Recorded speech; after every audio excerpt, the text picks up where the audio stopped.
जय हिंद मेरे प्यारे साथी, मैं अमरजीत अपने अभ्यासपुर परिवार में आप सभी का स्वागत करता हूं। आइए दोस्त शुरू करते हैं साइंस का प्रैक्टिस सेट मोटिवेशनल कोट के साथ कि अब मुझे अलार्म की ज़रूरत नहीं पड़ती क्योंकि हर सुबह मेरी जिम्मेदारियां ही मुझे जगा देती हैं।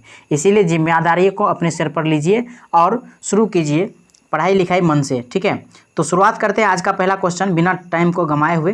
तो देखिए आज का पहला क्वेश्चन है कि परिवर्तनीयशील संयोजकता जो है कौन से दर्शाते हैं। तो देखिए इसमें संयोजी इलेक्ट्रॉन, संक्रमण तत्वों से, समूह तत्वों से, क्षारीय तत्वों से, इसमें से कौन सा आंसर हो जाएगा? संक्रमण तत्वों से। देखिए परिवर्तनशील संयोजकता जो है वह दर्शाता है कौन सा? संक्रमण तत्व जो भी होता है वह दर्शाता है परिवर्तनशील संयोजकता, क्योंकि यह संक्रमण करता है तो अलग अलग संयोजकता, अलग अलग मतलब तत्व के लिए अलग अलग संयोजकता दर्शा करके संक्रमण तत्व ये सब संयोजकता अलग अलग कर लेता है। तो इस प्रकार से ऑप्शन बी सही हो जाएगा। चलिए आगे बढ़ते हैं, अगला क्वेश्चन देखते हैं। क्वेश्चन है कि फास्फोरस के एक परमाणु में कितने संयोजी इलेक्ट्रॉन होते हैं। देखिए फास्फोरस पी मतलब होता है ये 15 होता है इसका परमाणु क्रमांक, तो 2 8 10 10 5 15। तो देखिए लास्ट कक्षा में कितना है? 5 गो। तो यदि संयोजी इलेक्ट्रॉन की बात करेगा तो संयोजी इलेक्ट्रॉन होगा 5 गो। यदि बात करता संयोजकता तो 4 से यदि अधिक होता है तो उसको 8 में से घटा देते हैं तो कितना हो जाता? 3।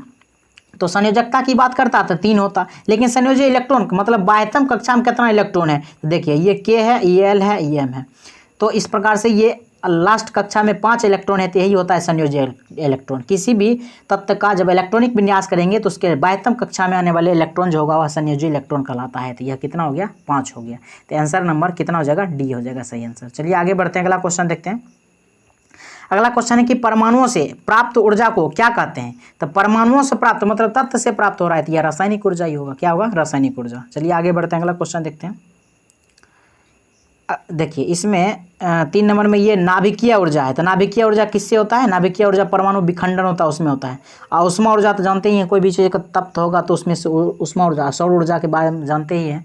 ये सौर ऊर्जा से ही हम लोग बिजली तैयार अब ज़्यादातर कर रहे हैं। चलिए आगे बढ़ते हैं, अगला क्वेश्चन देखते हैं कि अल्फा बीटा और गामा किरणों की वेधन क्षमता का अवरोही मतलब घटते क्रम, कौन सा? घटते क्रम। तो देखिए सबसे अधिक वेधन क्षमता की यदि बात करेगा तो आप इसको सीरीज याद रखिए कि वेधन क्षमता में होता है सबसे पहले गामा, फिर होता है बीटा, उसके बाद होता है अल्फा। ठीक है, तो गामा अल्फा बीटा सबसे अधिक वेधन क्षमता किसकी होती है? तो गामा किरण की सबसे अधिक वेधन क्षमता होती है, उसके बाद बीटा, उसके बाद अल्फा। लेकिन यदि बात इसके अलावा कुछ भी कर दे तो हो जाएगा अल्फा बीटा और गामा। मतलब वेधन क्षमता के अलावा कुछ भी बात करेगा, कुछ भी का मतलब हो गया कि फोटोग्राफिक प्लेट पर प्रभाव तो अल्फा सबसे अधिक करेगा, या फिर आयनन विभव की बात करेगा, आयनन विभव, तो ये आयनन विभव भी होगा, ये भी अल्फा बीटा और गामा यही होगा। ठीक है, तो इस प्रकार से घटते क्रम में कह सकते हैं कि इस प्रकार से लिखेंगे, मतलब सबसे अधिक अल्फा किरण का होगा आयनन विभव हो चाहे फोटोग्राफिक प्लेट को प्रभावित करने वाला अल्फा किरण ही सबसे अधिक होता है।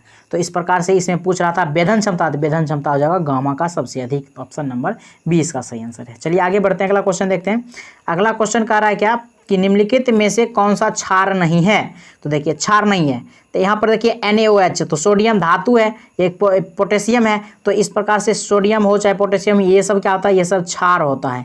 यहाँ पर NH4OH ये भी क्षार। देखिए क्षार और अम्ल को कैसे पहचानेंगे? तो जो H+ आयन देता है उसको कहते हैं अम्ल, जो OH ऋण आयन देता है उसको कहते हैं क्षार। देखिए OH तो इसमें भी है, इसमें भी है, इसमें भी, इसमें सब में OH है, तो इससे पता ही नहीं चल पा रहा है। लेकिन देखिए ये सोडियम किसके साथ OH है? तो ये सोडियम मतलब कह सकते हैं सोडियम धातु है, पोटेशियम धातु है, नाइट्रोजन अधातु है, इस प्रकार से तो है। लेकिन इसमें देखिए ये बहुत ही दुर्बल है और यह कह सकते हैं कि C2H4 मतलब कि कह सकते हैं इसमें इथाइल या मिथाइल आपको जहाँ भी मिलेगा वह OH तो है पर यह जैसे क्षार नहीं होता। यही उदाहरण ज़्यादा पूछता है, यह क्षार नहीं है। OH तो है इसके साथ लेकिन यह क्षार नहीं है। तो इथाइल की बात करें या मिथाइल की बात करें जो भी रहेगा तो मिथाइल ये क्योंकि क्या है OH लगा हुआ है, तो OH क्या है? अल्कोहल है। क्या है? यह अल्कोहल है और अल्कोहल है, इस प्रकार से यह क्षार नहीं होगा। तो इस आंसर भी हो जाएगा। यही 2 उदाहरण ही पूछता है, इथाइल अल्कोहल या मिथाइल अल्कोहल आपको दिया रहेगा और पूछेगा निम्नलिखित में से कौन सा क्षार नहीं है, तो जो भी अल्कोहल वाला होगा वो सब क्षार नहीं होता है। तो इस प्रकार ऑप्शन का बी सही आंसर हो जाएगा। चलिए आगे बढ़ते हैं, अगला क्वेश्चन देखते हैं। अगला क्वेश्चन है कि 3 तत्वों x, y और z के इलेक्ट्रॉनिक विन्यास क्रमशः दिया हुआ है, ठीक है। तो x के लिए ये है, y के लिए ये, z के लिए ये। तब पूछ क्या रहा है, तो तत्व का z एक है, तो मतलब z के मतलब पूछ रहा है इसके बारे में, और इसके बारे में पूछ रहा है मतलब 288। तो 288 देखिए इसके बाह्यतम कक्षा यानी कि इलेक्ट्रॉनिक विन्यास करेंगे तो KLM, और इसमें रखेंगे तो 288। देखिए बाह्यतम कक्षा में पूर्ण इलेक्ट्रॉन किसका होता है, पूर्ण इलेक्ट्रॉन निष्क्रिय गैस का होता है। किसका, निष्क्रिय गैस, जो कि कहाँ से शुरुआत होता है, helium, neon, argon, krypton, xenon और रेडोन, यही ना होता है। तो ये बाह्यतम कक्षा मतलब सबसे बाह्यतम कक्षा में इसमें पूर्ण इलेक्ट्रॉन होते हैं, तो यह निष्क्रिय गैस है। Helium, neon, argon, krypton, xenon और रेडोन, ठीक है। इस प्रकार से 6 निष्क्रिय गैस होती है। और उपधातु की बात करेगा तो उपधातु 7 होती है, और अधातु लगभग 22 के आसपास होती है। धातु कहीं पर 90 और कहीं पर 92 लिखा रहता है। तो इस प्रकार से इसका कन्फर्म नहीं पता रहता है, ये घट बढ़ सकता है। एनसीईआरटी कुछ और लेता है, किसी और बुक में कुछ और रहता है, लेकिन उपधातु याद रखिए 7 होता है और अधातु लगभग 22 होता है। निष्क्रिय गैस कितने हैं, 6 हैं, ठीक है। इस प्रकार से सभी आंसर को याद रखिए। आगे बढ़ते हैं, अगला क्वेश्चन देखते हैं। अगला क्वेश्चन क्या कर रहा है कि शीतल पेय में शामिल है, तो शीतल पेय में शामिल है तो एक शीतल पेय हो जाए तो कार्बोनिक अम्ल एसिड हो जाएगा। क्या होगा, कार्बोनिक अम्ल होगा, कार्बोनिक एसिड शीतल पेय में। मतलब हम लोग जो कोल्ड ड्रिंक्स लेते हैं वो सब में कार्बोनिक एसिड होता है, ठीक है। आगे बढ़ते हैं, अगला क्वेश्चन देखते हैं। आप लोग कमेंट में बताइएगा टार्ट्रिक एसिड किस में पाया जाता है, साइट्रिक एसिड किस में पाया जाता है और ऑक्जेलिक एसिड किस में पाया जाता है। और ऑक्जेलिक एसिड 2 होते हैं, 2 फल का नाम आपको बताना है जिसमें ऑक्जेलिक अम्ल पाया जाता है। एक तो मान चलिए टमाटर होता है, इसके अलावा कौन सा होता है आप कमेंट करके जरूर बताइएगा। आगे बढ़ते हैं, अगला क्वेश्चन देखते हैं। असंगत युग्म का पता लगाइए। असंगत युग्म देखिए, नाइट्रोजन ऑक्सीजन हवा है, बिल्कुल सही, हवा में नाइट्रोजन और ऑक्सीजन है ही। सल्फर और फास्फोरस माचिस के तिल्ली में, ये भी बिल्कुल सही है। हाइड्रोजन और ऑक्सीजन ये पानी, बिल्कुल ये H2O बनता है, हाइड्रोजन ऑक्सीजन ही रहता है। करा मैग्नीशियम, रजत, स्टेनलेस स्टील, स्टेनलेस स्टील में मैग्नीशियम और रजत नहीं होता है। इसी प्रकार से करा असंगत, तो असंगत डी हो जाएगा। इसका आंसर क्या होगा, डी सही आंसर होगा। चलिए आगे बढ़ते हैं, अगला देखते हैं क्वेश्चन क्या है। करा ऑक्टेट्स का न्यूलैंड सिद्धांत केवल डैश तक लागू होता था। तो देखिए ये न्यूलैंड सिद्धांत जो है, यह न्यूलैंड सिद्धांत कब आया था, 1866 में आया था। और यह न्यूलैंड का अष्टक नियम था। कौन सा, अष्टक नियम था। यह अष्टक नियम में क्या कहता था कि पहले तत्व 8वें तत्व से मिलता जुलता है, तो सारे गामा पा धा नी फिर सा आ जाता था। मतलब इसी गाने के धुन पर, मतलब कह सकते हैं राग पर बैठाया गया था इसको, ठीक है। तो इसमें देखिए ये जो है इसे लागू होता था कहाँ तक, तो ये जो सिर्फ और सिर्फ कैल्शियम तक ही लागू होता था। देखिए हम आपको टेबल दिखा रहे हैं न्यूलैंड का, कैसा टेबल था। न्यूलैंड का अष्टक जो रूल था, ऑक्टेव्स रूल, इससे कुछ संबंधित क्वेश्चन भी बहुत ज़्यादा पूछा जाता है। तो इसमें देखिए इसमें कौन कौन से क्वेश्चन पूछा जाता है वो आपको बताते हैं। सबसे पहले नंबर तो ये आया कब था, 1866 में। कब आया, 1866 में। अब देखिए इसमें क्वेश्चन कहाँ तक आता था, ये जो लास्ट तत्व है ये थोरियम है। कौन सा है, थोरियम। तो ये भी पूछा था न्यूलैंड का मतलब जो अष्टक रूल आया था, अष्टक नियम आया था, ऑक्टेव रूल्स, ये कहाँ तक था, तो ये थोरियम तक था। अंतिम तत्व कौन सा था, थोरियम। पूछता था यह लागू कहाँ तक होता था, देखिए कैल्शियम तक ही लागू हो पाता था, ठीक है। इसके बाद जो ये बताया था कि 8वें तत्व रिपीट होता है, यह फॉलो नहीं कर पाता था। उसके बाद इसमें और क्या डिमेरिट था, डिमेरिट ये था कि ये देखिए कोबाल्ट और निकेल को एक ही में रख दिया, क्या, एक ही में, और आयरन को इसको बहुत दूर रखा गया, क्योंकि ये देखिए आयरन से मिलता जुलता इसका गुण है, लेकिन इसको, और देखिए कोबाल्ट और निकेल को किस ग्रुप में रख दिया, फ्लोरीन क्लोरीन, जो कि हैलोजन ग्रुप होता है। तो हैलोजन ग्रुप में कोबाल्ट और निकेल को रख दिया था। इसलिए भी कहा जाता था कि आयरन से मिलता जुलता रहता था कोबाल्ट और निकेल, दोनों धातु है, लेकिन इसको आयरन से बहुत दूर रखा गया था और कोबाल्ट और निकेल को हैलोजन ग्रुप में रख दिया गया था। और इसमें जो है ये कैल्शियम तक ही इसका रूल लागू होता था, और इसका अंतिम तत्व थोरियम था। यही 4-5 क्वेश्चन इससे पूछा जाता है, तो इसको बहुत ज़्यादा याद रखिएगा। उसके बाद देखिए इसमें 2-2 तत्व को एक ही ग्रुप में रख दिया गया है, ये भी पूछा जाता है, ठीक है। इस प्रकार से ये ऑक्टेव्स रूल जो है ये न्यूलैंड का, इसमें याद रखिए इतना क्वेश्चन पूछा जाता है। अब चलिए आगे क्वेश्चन देखते थे क्या है। क्वेश्चन देखिए आगे कहाँ तक हो गया था, 9 नंबर तक हो गया था। चलिए आगे देखते हैं 10 नंबर में क्या है क्वेश्चन। करा कि केला किस विटामिन का एक अच्छा स्रोत है, तो केला में विटामिन बी पाया जाता है, याद रखिएगा। अब सी बताइए किस में पाया जाता है। सी हो गया जो भी खट्टा चीज़ है, कौन सा, खट्टा हो या फिर मिर्च हो, क्या हो, मिर्च, सिर्फ मिर्च, ऐसा नहीं कि तीता चीज़ में भी, खट्टा और मिर्च, ये दोनों में विटामिन सी पाया जाता है। विटामिन डी की बात करेंगे तो ये सूर्य के प्रकाश से भी मिलता है, और ये मछली के कॉड लिवर से भी मिलता है। किसमें? मछली से कॉड लिवर। ए की बात करेगा तो मछली से, कौन सा? मछली से ए होता है। मछली के कॉड लिवर में विटामिन डी पाया जाता है। और ए का अच्छा स्रोत कौन सा है? गाजर। कौन सा है? गाजर। गाजर हो जाएगा अच्छा स्रोत, या मछली हो जाएगा अच्छा स्रोत, लेकिन मछली का कॉड लिवर की बात करेगा तो विटामिन डी हो जाता है, ठीक है। और सी की बात करेगा तो खट्टा पदार्थ या मिर्च में विटामिन सी पाया जाता है, और बी जैसे केला में पाया जाता है। चलिए आगे बढ़ते हैं, अगला क्वेश्चन देखते हैं कि पाचन के दौरान पित्त की भूमिका क्या है। तो देखिए, पित्त की भूमिका होता है वसा का पाइसीकरण। क्या होता है? वसा का पाइसीकरण। इसको इंग्लिश में इमल्सन बोलते हैं। यदि आपको पाइसीकरण की जगह पर इमल्सन दे दे तो भी सही हो जाएगा। अब देखिए इसमें कि पाइसीकरण क्या होता है। तो और पाइसीकरण का मतलब हो गया कि जैसे कि दूध में जल का पाइसीकरण, या जल में दूध का पाइसीकरण, या जल में तेल का पाइसीकरण। मतलब हम कह सकते हैं कोई ऐसा पदार्थ जो मिलता नहीं हो ठीक से, लेकिन उसको ज़बरदस्ती घोल के मिला देते हैं। पाइसीकरण लगभग इसी टाइप का होता है, ठीक है।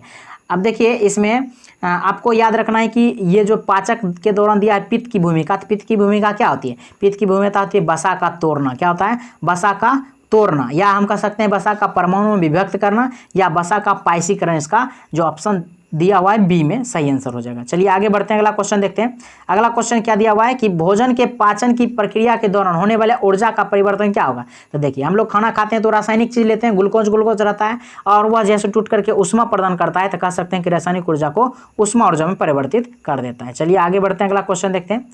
कह रहा है कि अगला क्वेश्चन हीमोग्लोबिन डैश में नहीं पाया जाता है। तो देखिए WBC, क्योंकि हीमोग्लोबिन कहा जाता है कि ये आरबीसी का मतलब कह सकते हैं कि एक लाल रक्त कण जो होता है आरबीसी, उसका ये कह सकते हैं हीमोग्लोबिन क्या होता है? वर्णक होता है। क्या होता है? वर्णक होता है। तो पूछा था आरबीसी का वर्णक कौन सा है, या रक्त का वर्णक कौन सा होता है? हीमोग्लोबिन होता है। और ये हीमोग्लोबिन का काम क्या है? यह है O2 या CO2 का परिवहन करना। कह सकते हैं इस तरीके से कि ऑक्सीजन का परिवहन या कार्बन डाइऑक्साइड का परिवहन कौन करता है? आरबीसी में। ऐसे मुख्य रूप से ऑक्सीजन का परिवहन करना आरबीसी में हीमोग्लोबिन काम करता है, ठीक है।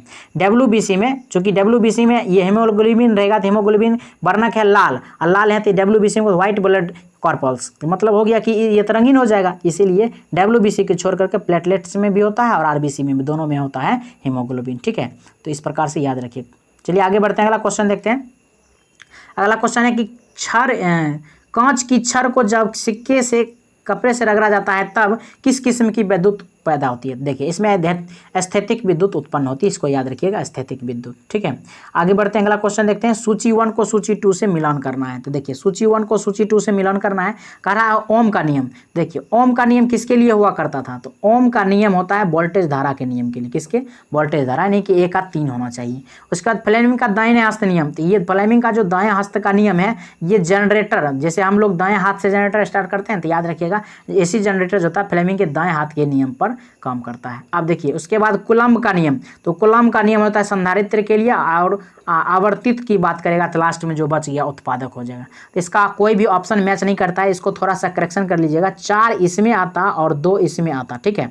तो 4 इसमें और 2 इसमें होता, तो इस प्रकार से इसका ऑप्शन सी सही हो जाता, ठीक है। सी सही हो जाता। यह आयोग द्वारा दिया गया, ये प्रीवियस ईयर का क्वेश्चन है, इसमें मिस्टेक हो गया था आयोग द्वारा।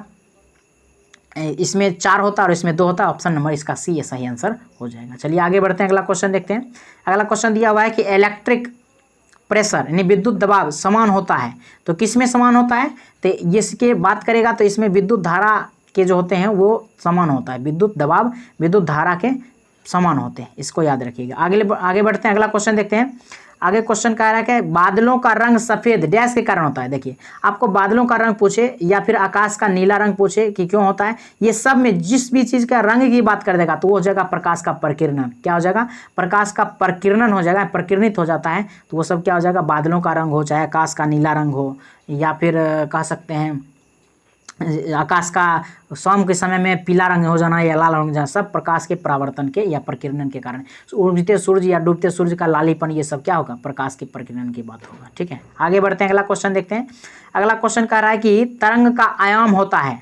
तो तरंग का आयाम देखिए, जैसे ये है तरंग का आयाम, तो कह सकते हैं कि ये ऊपर जो होता है शीर्ष होता है, नीचे क्या होता है? गर्त होता है। तो ये मतलब कह सकते हैं कि महत्तम विस्थापन जो होगा चाहे ऊपर हो चाहे नीचे, ऊपर होगा तो प्लस और नीचे होगा तो माइनस कह सकते हैं। तो महत्तम विस्थापन को ही क्या कहेंगे, तरंग का आयाम कहेंगे, आयाम कहा जाता है, ठीक है, महत्तम विस्थापन का आयाम। तो देखिए इसके अनुसार ऑप्शन इसका बी सही हो जाएगा कि माध्यम के कण द्वारा मध्य स्थान का मतलब ये बीच वाला, ठीक है, ये बीच वाला मध्य स्थान के किसी भी तरफ, मतलब ऊपर की हो चाहे नीचे की ओर हो, की गई अधिकतम दूरी को क्या कहते हैं, इसी को कहा जाता है आयाम। क्या कहा जाता है, आयाम कहा जाता है। चलिए आगे बढ़ते हैं।